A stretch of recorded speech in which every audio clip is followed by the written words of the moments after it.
Hello and welcome to our morning edition of Arirang News. We begin with these stories making the headlines at this hour. President Lee Jae-myung is in Italy for a state visit. He met with the Italian president and agreed to bolster ties in areas including security, AI, and biotech. South Korea opens its FIFA World Cup campaign against Czechia today. Thousands of fans are expected to gather at Gwanghwamun Square in downtown Seoul to cheer on the national team. U.S. President Donald Trump says he has canceled strikes against Iran after earlier threats to carry out very hard attacks. He says the two sides are close to reaching a deal, but Iran said nothing has been finalized. We begin this morning in Italy, where President Lee Jae-myung held a summit with the Italian president, which resulted in an upgrade to bilateral ties. The two countries are set to expand cooperation in a host of areas, including the economy. Our Blue House correspondent Yoon Jung-min reports from Rome. The South Korean first couple was given an official welcome by Italian President Sergio Mattarella. Thursday's talks between President Lee Jae-myung and the Italian ceremonial head of state focused on upgrading bilateral ties to a higher level, building upon 142 years of diplomatic friendship. 오늘 대통령님과 저는 우리 양국 관계를 특별 전략적 동반자 관계로 격상하기로 하였습니다. 공동 번영을 향한 새로운 협력의 장을 열어가게 될 것입니다.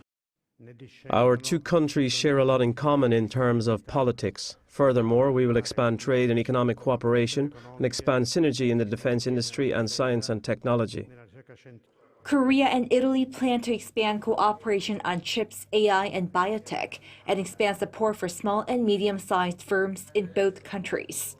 Lee thanked Italy for addressing unfavorable conditions affecting Korean companies following the recent introduction of Italy's super depreciation tax scheme. Also addressed were energy security and global security issues such as the Middle East war. 한 이탈리아 양국은 에너지 안보와 공급망 안정을 함께 도모하며 긴밀하게 소통하고 협력해 나가기로 하였습니다. We discussed the situation in the Strait of Hormuz, its effect on food security, and the need to reopen this crucial waterway. On North Korea, Lee explained South Korea's peace vision, and Mattarella responded by saying he hopes for stability on the peninsula through dialogue. The two countries plan to expand cooperation on the cultural front, based on the agreement on film co-production, while Korean language audio guide services will be launched at the historic Roman Forum. During Thursday's state dinner, the South Korean president received Italy's highest honor awarded to foreign leaders, the Knight Grand Cross with Color of the Order of Merit. Bolstering strategic cooperation between Korea and Italy will also be a dominant theme when President Lee meets Italy's Prime Minister Giorgia Meloni on Friday. Yoon Jung-min, Arirang News, Rome. And now for more on President Lee's Europe trip, we're joined today by Dr. Matthew David Jenkins, Associate Professor at the Department of Political Science at Gyeongsang National University. Professor Jenkins, thanks for coming on today. Thank you for having me. So President Lee met with the Italian president last night. What stood out to you the most from the summit? Yeah, so there's strong economic ties between Europe, between Italy and Korea. So that's kind of like that was to be expected. It was to be expected that they would talk about that. What sort of surprised me was the mentioning of defense, right? Because Italy itself is has a strong defense industry, and as does France, right?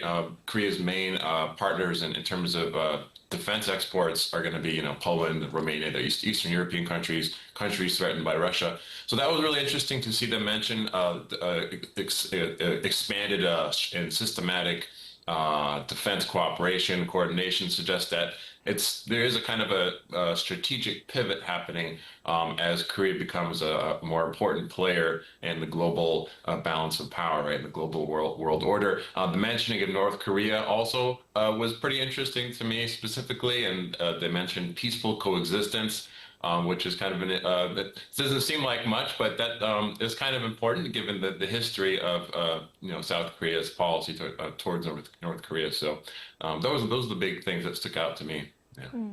Right, a lot of things, lot discussed in Italy. And President Xi is also scheduled to visit the Vatican and France. Where do you see the biggest opportunities for Korea and Europe to strengthen trade and economic cooperation? Yeah, so I think one of the biggest areas is going to be probably aerospace and missile technology, right? France, Europe is strong in the manufacturing equipment that is used to make semiconductors. Of course, South Korea uses those machines to create semiconductors, to make semiconductors. So there's a high complementarity there. And I think going forward, as drones and things like that require high technology are going to be, it's going to be important to have cooperation on those issues as that becomes a bigger element of military strategy. And I think also, in terms of nuclear energy, right? Korea has nuclear energy, strong nuclear energy. Europe also has complementarities there. So I think going forward, as traditionally Europe was sort of not considering nuclear energy as a part of a shift towards sustainable energy. But recent events have sort of expanded its thinking, and it's more looking at nuclear energy as a kind of a middle step, right? A path towards a part of its path towards sustainability. And so I think they're going to see lots of opportunities for cooperation there, perhaps joint collaboration in a third country, right? A project between Korea and Europe, and in terms of making it and developing nuclear technology in a third country. And also, I think generally just to reduce the reliance from Europe's perspective, to reduce reliance on China, right, for high technology as well. I think that's going to be something important going forward, right? Right, and on diplomatic and security cooperation, why is Europe such an important partner for South Korea in these areas? Yeah, so I think the bigger picture here, right, is the changing world order as the United States under Trump has vastly shifted its approach to the world order. It's much more based on self-interest and power politics and these kinds of things. And so I think that from Europe's perspective, right, and both Korea, Korea and Europe have a shared interest in maintaining the rules-based world order and preventing a slide into just the politics of power, right, and self-interest that dominated almost all of human history, right? And so they have a shared interest in that. France in particular, because France is important to Korea because it's on the UN Security Council, right? It has a veto on the Security Council, and it's also a nuclear power, right? And so I think as a nuclear power, especially in terms of energy, right, nuclear energy, it's going to be important for Korea to cooperate closely with France going forward as it continues to develop nuclear power. Right, and the G7 summit in France will be one of the highlights of this trip. What are President Lee Jae-myung's key goals for the G7 meeting? Yeah, so his stated goals, based on official documents that they've released, are expanding trade, especially among small and medium businesses. That's some of the official goals. Also, expanding supply chain resilience, right? Increasing supply chain resilience, and so that it's supply chains are not so sensitive to shocks like the oil shock we see now coming from the war in Iran or Corona or other kinds of shocks. Strategic moves from China to block supplies of certain products. So I think it's going to be a lot of discussion about that. I think there's going to be discussion also about the strategic problem of cooperation between Russia and North Korea and things like this, right, or China, right, and that is going to be an issue because that involves obviously both Europe and Asia, right, even though it's somewhat geographically far. That's going to be a problem for Europe going forward in terms of determining how to confront the challenge of the cooperation between autocratic and authoritarian powers who would like to continue, who support a slide into the politics of power and these kinds of things. Right, we'll have to see how that goes. All right, Professor Jenkins, thank you so much for your time and insight today. We appreciate it. Thank you so much.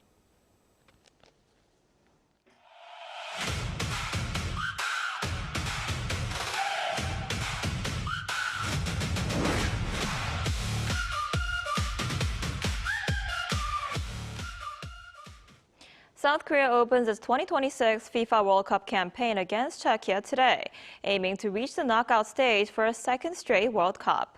Meanwhile, thousands of fans are expected to gather as Seoul as Gwanghwamun Square for public viewing events as the nation rallies behind Hong Myung-bo's side. Our Lee Seung-jae has more. South Korea will kick off its 2026 FIFA World Cup campaign against Czechia on Friday, as Hong Myung-bo's side begins its quest for a second straight appearance in the knockout stage of a World Cup held outside the country. Korea will face the European nation in its opening Group A match at Estadio Akron in Guadalajara, Mexico. The Taeguk Warriors have been drawn alongside Czechia, Mexico, and South Africa. This year's World Cup features an expanded 48-team format, up from 32 teams in previous editions. Under the new system, third-place finishers can also advance to the knockout stage, increasing Korea's chances of progressing. Still, Hong's squad will be looking to finish as high as possible in the group standings to secure a more favorable matchup in the round of 32. According to the latest FIFA rankings, South Korea is ranked 25th in the world, 15 places ahead of Czechia. Meanwhile, fans back home will have the chance to cheer on the national team together. The Seoul Metropolitan Government announced that Gwanghwamun Square will host public viewing events for all three of South Korea's Group A matches. Street cheering events are scheduled for Korea's matches against Czechia, Mexico, and South Africa, with the kickoff times set for 11 a.m. Friday, 10 a.m. on June 19th, and 10 a.m. on June 25th, respectively. City officials are encouraging fans to use public transportation when traveling to central Seoul and to prepare for hot weather by bringing umbrellas, hats, and other sun protection. To ensure public safety, the Korea Football Association, KT Corporation, and the Red Devils Supporters Group will deploy safety personnel at the venue and implement measures to respond to medical emergencies and potential heat-related incidents. Lee Seung-jae, Arirang News.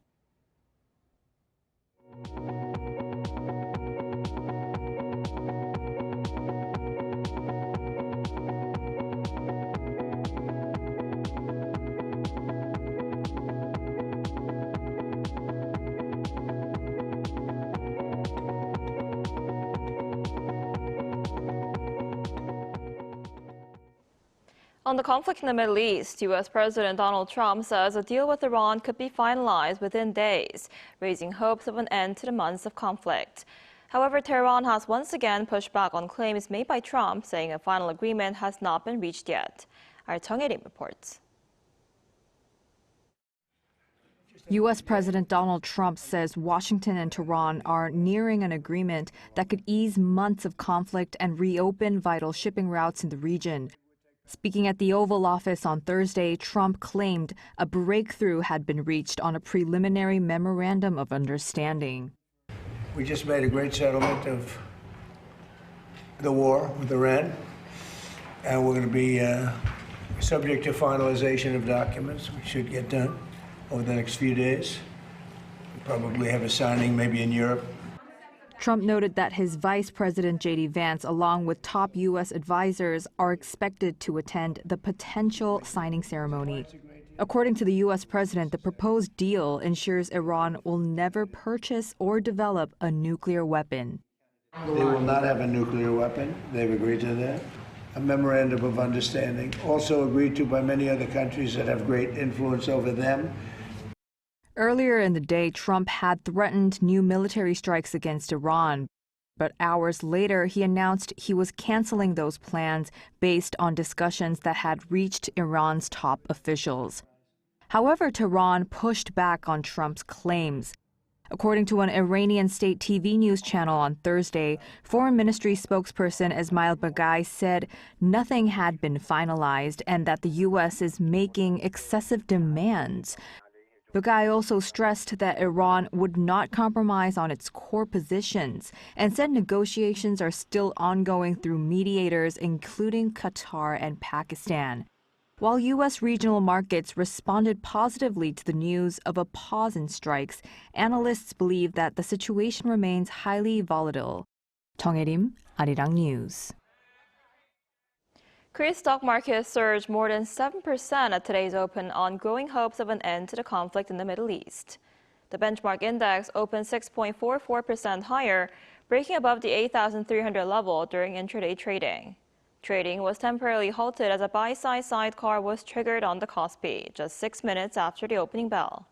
The rally was fueled by hopes for a U.S.-Iran peace deal after U.S. President Donald Trump said Washington had reached a great settlement with Iran. The secondary Kosdaq also opened more than 3% higher, reclaiming the 1,000-point level.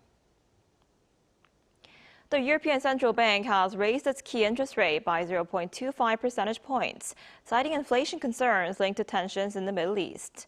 Following a policy meeting in Frankfurt on Thursday, the ECB lifted its benchmark deposit rate to 2.25%, marking its first rate hike in nearly 3 years. The move comes after a year of rate cuts and reflects growing concern over rising energy costs and inflation pressures triggered by the conflict in the Middle East. The ECB is the first G7 central bank to raise rates since the latest surge in global prices began. Korea's employment declined for the first time in roughly a year and a half, with the downturn hitting the agriculture and manufacturing sectors particularly hard. Our Kim Do-yeon explains more. Korea's labor market has recorded its first job loss in 17 months, driven by the mounting economic toll of the prolonged war in the Middle East. According to the Ministry of Data and Statistics on Thursday, the total number of employed people fell by 40,000 on year to 29.12 million in May. This marks the first contraction since December 2024. The manufacturing and agricultural sectors absorbed the heaviest blows, shedding a combined 261,000 positions. The government points out that these external geopolitical shocks are finally manifesting in domestic factories. It seems to take considerable time for rising oil prices to cause supply chain difficulties for companies, and for those effects to then impact employment. If the Middle East war had ended in a short period, it might have ended without such an impact, but as it continues, the accumulated effects likely resulted in the negative figures this month. This corporate hesitation is hitting younger job seekers the hardest. The employment rate for those aged 15 to 29 dropped by 2.4 percentage points, pushing their unemployment rate to 7.2%. The global supply chain pressures are fundamentally reshaping domestic recruitment strategies. When external factors like the Middle East war arise, companies inevitably delay hiring new people, which directly impacts young people seeking jobs. The shift toward hiring experienced workers has also heavily affected employment for those in their 20s. Acknowledging the situation, Finance Minister Koo Yoon-chul at an economic ministerial meeting on Thursday warned that these sectoral slumps must not spiral into broader job insecurity. In response, the government has eased requirements for employment retention subsidies. To specifically tackle the youth employment slump, Koo pledged to fast-track the Youth New Deal initiatives. This includes launching specialized training programs in the second half of the year to equip over 1,000 young people with skills in advanced sectors such as agentic AI. Kim Do-yeon, Arirang News.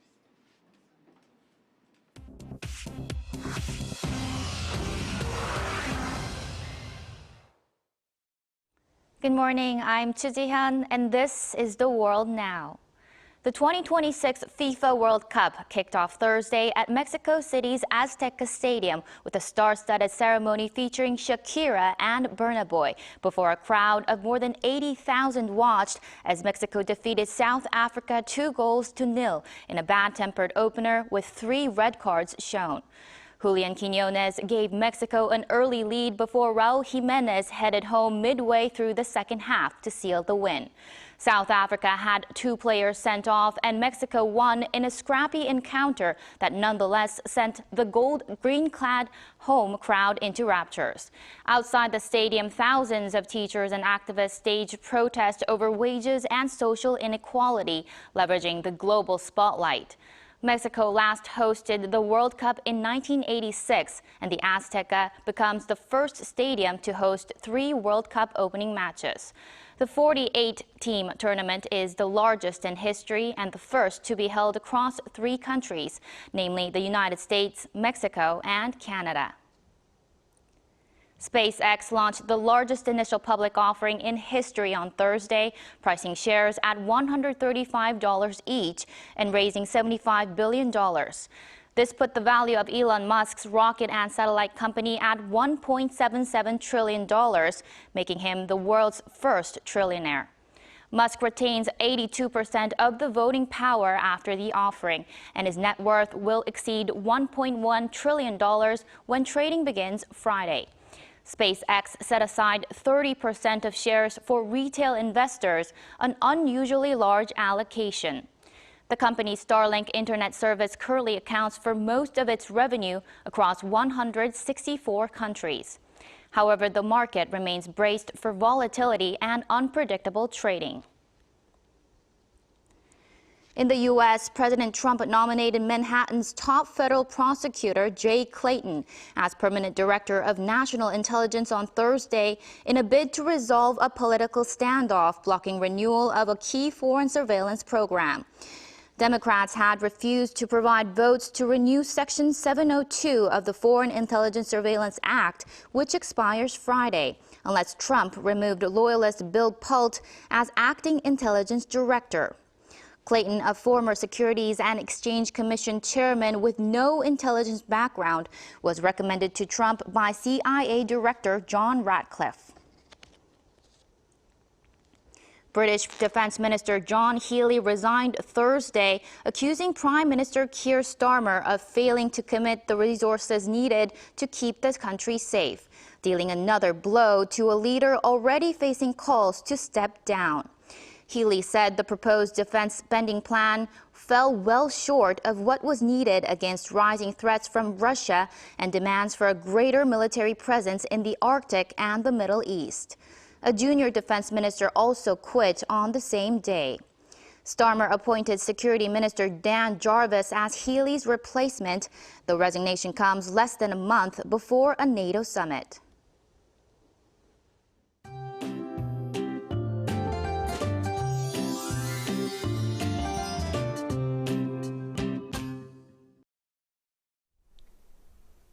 Korea's national soccer team will kick off its first World Cup match shortly. And for those planning to join outdoor cheering events, the weather should be nice under sunny skies.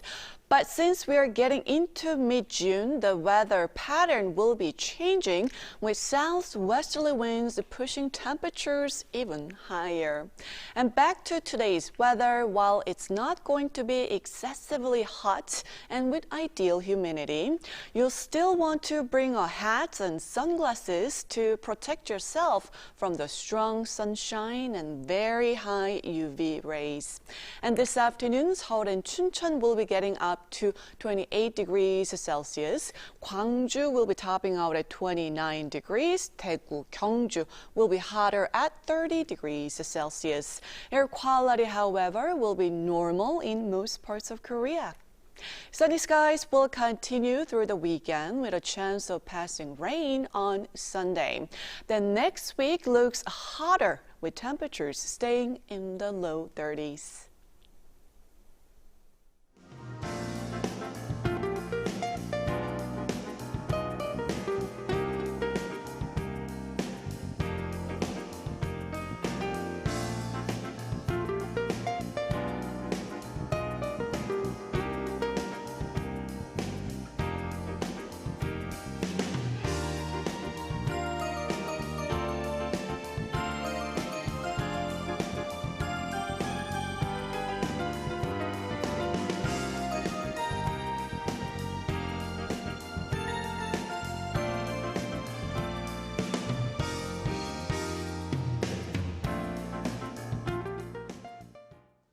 That's all we have for this morning. Arirang News will be back at noon Korea time. Thanks for watching.